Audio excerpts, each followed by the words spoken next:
Emergency podcast alert! Let's go, baby! Woo! Arizona Diamondbacks got themselves a closer. We didn't know this would happen this fast. We wouldn't have wrapped the podcast that soon if we knew this was going to happen this fast. Welcome into an emergency podcast. My name is whatever. It doesn't matter what my name is. Who gives a shit? Who It's gives not a Paul shit Sewald. what his name is? Neither one of us matter. I'm Derek. This is Shawn. Jesse's in San Francisco. And Paul Sewald is an Arizona Diamondback. Right after we wrapped the show, we got breaking news from Nick Piecoro from AZCentral, who said that the Arizona Diamondbacks were close to move to trade for Paul Sewald, closer from the Seattle Mariners. We'll talk about the trade package. We'll talk about everything here right now. But first, let's take a look at the newest Arizona Diamondback, which I'm being informed by my friends in Seattle. They're not happy about losing over there, not one bit, because Paul Sewald was a lockdown closer. We talk about blowing out the lights. We talk about shutting things down when Scott McGuff comes in. Here's the new sexiest man in Arizona. Paul Sewald, 2.93 ERA, 1.02 whip, 12.56 strikeouts per nine average, and he has saved 21 out of 24 games he's been given the opportunity. Look at that. Look at that. Resident Mariners fan Shane in the chat saying, have fun with him. He is elite. Have fun with Josh Rojas. Don't you do that. Dom Canzone. Don't do that. I'm sad. I am sad about Josh Rojas specifically. Well, let's talk about the trade package. So the Yeah. Arizona Diamondbacks have traded. Let's take a look at the trade. They've traded Josh Rojas. They have traded Ryan Bliss and Dominic Canzone to the Seattle Mariners for Paul Sewald. And honestly, I'm not super broken up about this. Let's go one guy at a time, right? We know Dominic Canzone has been a fun story, and we've kind of seen him get some big hits for this team, right? Definitely sucks to lose someone like Dom, but we know the Diamondbacks definitely have a stacked outfield. We know that there is no concern about the depth that they have in the outfield, especially when it comes to young guys like Canzone, right? Yeah. Josh Rojas, a sentimental I issue put on here. for my city. Oh man, for my I city. mean, we love Josh Rojas. The West right? Side. Like it's so hard. It's so hard to lose him. But I personally, if you're talking about if I think that package is too much for the Diamondbacks situation that they're in and for the years of control Paul Sewald has left on his contract, no, I do not believe that. But I will say that Ryan Bliss is a very, very good young infielder, and I am, if anything, most concerned about him being included in that trade. And I'm guessing that's who Shane is talking about when he says, thanks for the Roy in 2024. No, I think maybe 2024. I thought he was talking about 2023 Rookie of the Year, Dominic Canzone. Yeah. That's a tough loss. No, I mean, respectfully, H fucking K. This is a business, and I obviously I'm not gonna. I don't want to gloss over the fact that trades completely uproot guys' lives and stuff like that. But that's not what we're here to talk about. We're here to talk about baseball and how this affects baseball. And respectfully, HK, none of these guys were really playing any. It became clear that the Diamondbacks window was right now, and none of these guys were really going to play a massive role in them achieving their goal of winning a World Series. Yeah. And that's all I care about. And even if they don't win a World Series, I don't really think Josh Rojas has been here for a little bit. We know who he is, and it's not respectfully, it's just not that great of a baseball player. And obviously, there's still the jury was still out on Canzone and obviously Bliss. But it sucks because these seem like guys that you like in the organization, but the reality is I don't think that if you want to look at this over the perspective of 10, 15 years, I don't think that those three guys being a part of this organization give this organization any better chance of having a World Series than Paul Sewald does. Yeah. So respectfully, I don't care. And Maze Devil 18 says it all. Sewald's Savant page made my Dick Mountain. Can we take a look at that baseball Savant page? Look at all that bright red, baby. Oh my God. Look at it. Oh my God. Ooh. Let's just sometimes we're supposed to talk over the graphic and give you analysis. I think we should just look at this like a beautiful sunset and just appreciate that K percentage, that XBA, the average exit velo, all of that has going on. I mean, barrel percentage, whip percentage. You're not going to find a pitcher right now within the Arizona Diamondbacks organization whose baseball savant page looks anything like this. Am I right in saying that? No, I mean that's a lot of red, a lot of really bright red. I mean that's just numbers don't lie, man, and that's a lot of really numbers that suggest that he's a very, very, very good pitcher, and a pitcher, mind you, that has control for another year. Yeah. So we got talking about what we talked about a lot during today's actual show. No rental. Like we were avoiding rentals, why Hazen wasn't going after some of these guys that you saw that were talked about a lot, all of that stuff. Like this is why you emphasize control. And obviously it's only another year of control, but we talk about this window of maybe not being this year, but being next year too. This guy makes you significantly better this year and gives you a really, really good chance of being a really good team next year. When some of these guys are more developed, you have an off season, you're in your, you still have Zach Gallen, all of that stuff. Just thumbs up, Mike. We're happy with this one. Thumbs up. Most importantly, it addresses the Diamondbacks' biggest need. We've seen how this entire situation with the bullpen has gone. And according to Bob Nightingale, they're not done yet. So it seems like the Arizona Diamondbacks are still in the market for potentially being – he's talking about Dom Canzone, Shane. Oh, Shane's drunk. Shane, you're drunk. No. Dom Canzone. I've been calling Dom Canzone Rookie of the Year forever. You're both drunk. But what do you mean? He has big hits. I want to take a step back, though, because of what Ian Larry said, and he's right. Dominic Canzone is the 19th ranked player in the Arizona Diamondbacks minor league system, and Ryan Bliss is the 29th ranked player. So it's not like they gave up what we've seen some of these other teams give up as far as a top 5 prospect. Exactly. And that's why, first off, I was about to ask Marcos. I was looking for the compliment or the apology he gave it. I appreciate that. I appreciate that, man. Your word. And also, so I saw at least one person in the chat being like, where's Bednar? Bednar's costing you way more, I think. He has more control, and this is in my mind, these are none of the guys in this trade, with the exception of maybe Bliss a little bit, but even then, not really. I don't care all that much. None of these guys are guys where I'm like, oh boy, that one might come to bite us in the ass. Like, it's not like trading away your top pitching prospect in Brandon Pfaadt, or obviously trading away a guy like Drew Jones or Lawler or something like that. Like, these are all guys that I think this organization is going to be able to live with in the long run, getting rid of. Yeah. And I don't think that would have necessarily been the case in a Bednar trade. But regardless, this is a really good closer. It's a really good closer. It makes a lot of sense. Josh Rojas was really one of the only productive parts of the Greinke trade. So if you want to go back and revisit things that are negative, we could talk about that. But we'll do that a different day. We don't need to do about that now. Josh Rojas, like you said, hasn't been great. You could even argue he hasn't been very good this season. I'm sure Josh would even say that himself.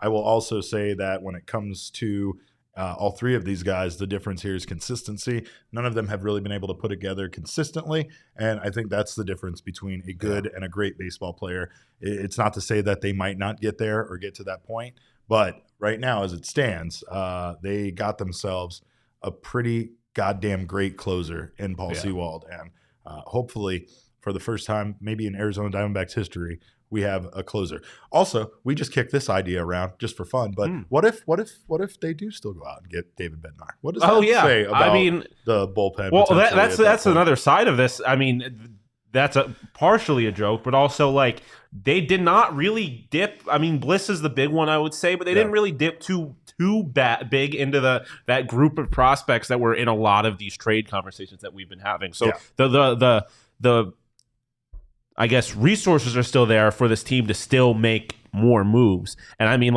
I think Thunderbolt said it, and Cogs is getting at it too. Like, they didn't really dip into that no-fly zone at all. Yeah. There's still 24 hours left until this trade deadline. I'm not getting too attached to any one person still on this roster yet, because like I said, they still have plenty of resources to make more moves. He fucking told me that he'd trade me. Like, he was like, in a heartbeat. He's like, for a fucking solid bullpen arm, you're gone. So I get it, and I'm fine with it because it's a business. But we have. Also, there's the Kyle Lewis conversation we were having earlier, as opposed to who they call up. Yeah. This is exactly why you have a guy like Canzone in the MLB roster. Yeah. Well, we have that tweet, by the way, from Bob Nightingale, which hopefully he's right. Hopefully this is only the beginning. He said the Arizona Diamondbacks still are hoping to acquire another reliever as well as a starting pitcher before the trade deadline 24 hours from now. Shit's happening, folks. No, Mike Hazen did not take the weekend off. No, he didn't sleep in today. Yeah. All of you apologize. Apologize, you hypocrites. The haters are sick. But again, I think here's the thing is like the Diamondbacks would need a number of moves, right? Like this can't be the only move if we want to really significantly talk about this team being a contender. But I mean, honestly, if they make another move, even if it's not for another reliever, I feel like this one move changes their bullpen substantially. Oh, We got Faj in here. Faj, get over here.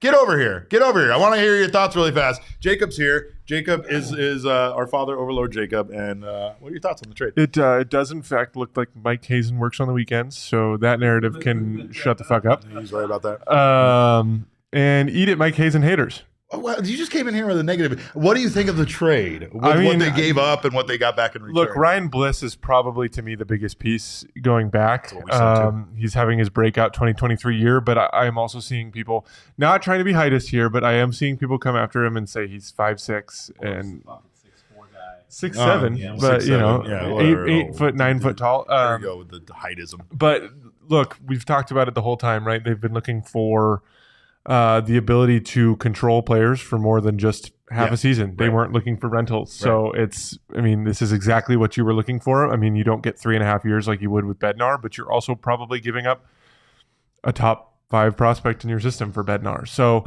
I'm not going to say anything's said and done at this point, but I think this makes them both immediately better and still helps them contend next year as well. And I think that's the focus, right? I think the focus here is that they can still be good this year, but I really think that next year is the year that they think that they can be an actual contender. And maybe that's just my feeling on it, but I think that might be the direction as well.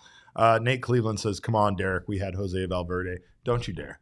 Don't you dare. Don't. That man threw 2 pitches. Brewers just acquired Mark Canha from the Mets, so the hot stove is hot stove. And the hot stove is hot. Things are hot. Holy shit. Well, I think that for the most part, I can't wait to hear Jesse's point of view on this because I know he has some thoughts. But I think that we are in agreement that this package was not too much to give up to help a significant glaring problem that the Diamondbacks not only have had this year, but as Jesse wrote in a piece on gophnx.com, they've had their entire existence. Like they've never had a guy like Paul Sewald before, technically. And if he can come here and pitch like the way he does for the Mariners, then I mean this is a completely different situation. Yeah. First off, Yazir is making a good point. Technically, we don't know that Hazen didn't take the weekend off. He could have just gotten an early start today and gotten this trade done. Sometimes you get up early on Monday morning, you're inspired, you're ready to go, you get your coffee and you're early. But yeah, I mean, it like out of all of the needs, you can make an argument for whatever one, whether it's that extra power bat or the starting rotation or the bullpen closer, whatever. You can make an argument for all of those being kind of the most needed thing to get this team to a position to win a World Series this year. But like you said, having a closer feels different. Like that one, it's a point of need where like having a third arm in the rotation is awesome, but it doesn't matter if you're going to the bullpen and the bullpen's blowing it and you don't have anybody in the ninth. Like having a closer, especially with the history this organization has had, it feels different. And I think like that is the one move where again you got to do more, but that is the one move where you hope that it is finally the answer to the question, and you can kind of build everything else from there. A couple of things in the chat. Someone said something about Mark Melancon, and I hate it because he's right. Steven Smith says, also, just to be fair, Melancon was freaking sick the year before he came here. You're right. He also had a sick defense behind him and a sick team behind him, but you're absolutely right. Mark Melancon could absolutely close game. He led the league in saves the year before the Diamondbacks got him, and they also got Ian Kennedy, so we thought that closer situation was done then, so who knows. O Martinez says it's a fine package. Bliss hurts, but Tommy Troy's here, so I'm chilling. Yeah, I like that. Michael Hyde asks, can you guys talk a little bit about the player the Mariners got? So Josh Rojas, he had an actually really hot start. We've called Josh Rojas the instigator before because he's a gamer. He likes to get in the heads of his opponents. He's a local guy, so it's emotional. for us to lose Josh Rojas. He's just a great guy. The interactions we have with him as press in the clubhouse are always amazing. He's always really funny. He's a guy that goes out there and gives it his all. He really had a hot start this season, but things kind of fell off, and he found himself back in AAA because he had options, and the Diamondbacks just kind of were swapping guys around to try to find an answer there, especially at third base. But I will say that Ryan Bliss is the guy that you as a Seattle Mariners fan should be most interested in, because Bliss has really moved up in the Diamondbacks organization quite a bit this season, and he's just been absolutely phenomenal for the Reno Aces, for the Amarillo Sod Poodles. He was hitting 358, 414, 594 with a 1.008 OPS. To be honest, he has actually struggled for the Reno Aces as of lately. But I mean, again, he's a minor league guy, but I still see a lot in Ryan Bliss, and I think that he's going to be very good. And as far as Rojas goes, like he's the most MLB ready player. Like he has the most MLB experience of any of the three guys. Yeah. And you never know. Like playing in your hometown comes with a certain amount of pressure that doesn't show up in other places. There's not as many people asking you for tickets every day, and there's not as much of that like presence there. So you don't know if the change of environment might end up being good for Josh Rojas. So that's something I think to maybe be hopeful for if you're a Mariners fan as well. That's a great point. And then James Kuzniak in the comments says Hazen definitely works weekends. Routinely seen him at 7 a.m. before anyone else is in the building. So there's your answer, everybody. There's your answer. But yeah, again, maybe he's just getting an early start on his Monday. But he's always there. He's always there. He's never not there. And then Dominic Anzone, another really good player in the Arizona Diamondbacks. Had a couple of big hits so far. Yeah, he's had some huge hits at a major league level. So he's definitely got the dog in him. And he'll get older and bigger and stronger. He's slower than you think he will be. I will say that. You're going to look at him and be like, he looks like he could be quick. He's not. Yeah. He runs awkward, and he's not as quick as you want him to be. But he's had some big hits. Yeah. Gabriel Ferrer says Josh Rojas has 0 major league home runs this season in all caps. Dude, when you sell someone a lemon, you don't tell them that the. Well, you made the sale. You can tell them anything you want. That seems in bad taste. He had more home runs, but all right, yeah, fine. He had more home runs in one game in Chicago last year than he's had all of this year. That's fair. And I mean, I guess you could say that he's had more home runs in any single game that he had a home run last year than he's had all of this year. But still. Overall, I think it is. I think it's more than I would have expected, but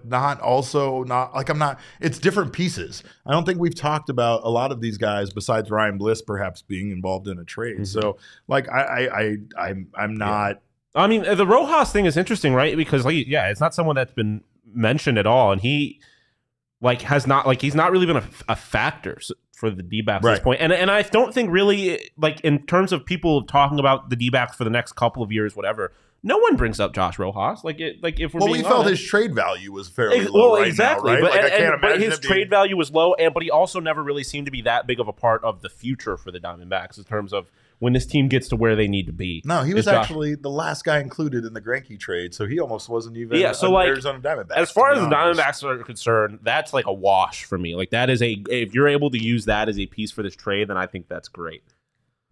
Watchman WD asks, is there more trades to come or are we done? Well, we were fairly pessimistic about an hour and a half ago when we were doing this show. So things have changed fairly quickly around We're winning here. It all. Yeah, we're winning it all. Now we're all in. Put all of your money on the Arizona Diamondbacks. It was so over. Oh, yeah. That was the first thing that David said to me. We were ready to tear Chase over. Field down and turn it into a parking lot and stuff. But now we're back. We're back. The Diamondbacks are once again a wagon. That's at least the rumor that I'm hearing. So I don't know. I do think more trades are coming. That's the word from Bob Nightingale. But now that Bob Nightingale's tweeted that probably won't happen. So who knows? I will say keep it locked right here. Again, we have Jesse in San Francisco, so he will get a chance to talk to Paul Sewald once he joins the team, and we'll have some more information for you guys in regards to that. But yeah, just taking a moment here, just soaking all of this in. Mm-hmm. I mean, I do feel a little skepticism because of the way that closer trades have gone in the past for this team. So I'm pumping my brakes, but I feel very excited about the fact that we actually do you think Torrey has to pivot now, right? He can't do fucking closer by committee anymore now that he has a closer. That's the point of bringing in a closer, right? You just don't bring a closer in to do closer by committee anymore, right? Yeah, no, that's a great point. Like there's like on a very micro scale, like you know what's happening every day. You know that there's a guy like gets to the ninth if we have a lead or if it's tied. Like, and I just talked about that with the fucking thing with Brent Strom. Yeah, right? like Strom was so right, he has that closer mentality, and that mentality, once again, nobody's coming to save you. Yeah. This is your job to get this done, and even if you lose it, bitch, you're going to stay in there, and you're going to get the final out so we can go home if we're going to lose it, right? Like, that's the way that this is going to work, but I can't believe it. I really can't. I didn't think that we were going to see Torrey pivot on this, and honestly, bringing in a closer ultimately means he has to. Yeah, no, right? It is nice. He doesn't have a choice. So, and also, ooh, I like this. Steven Smith says McGuff 7th, Gingle 8th, Sewald 9th. Why not? Why not? Who says no? Who says no? I don't say no. I mean, yeah, right. Like at the end of the day, fucking Torrey doesn't have a choice. So you can't blame Torrey when the things go wrong in the 9th.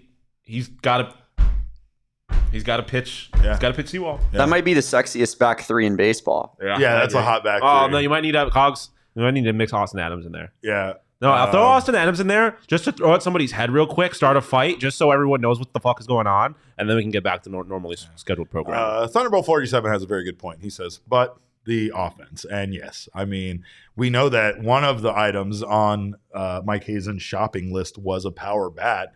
So who knows? Maybe that's kind the of next a damn move shame they he didn't made. get Julio in this trade. It felt like, what are you doing? Why are you doing that? It is a damn shame. There's a It would lot have of been things nice. that are a shame we can't get in any of these trades. But I will take a power bat of any kind at this point, considering the position they're in. Or who knows?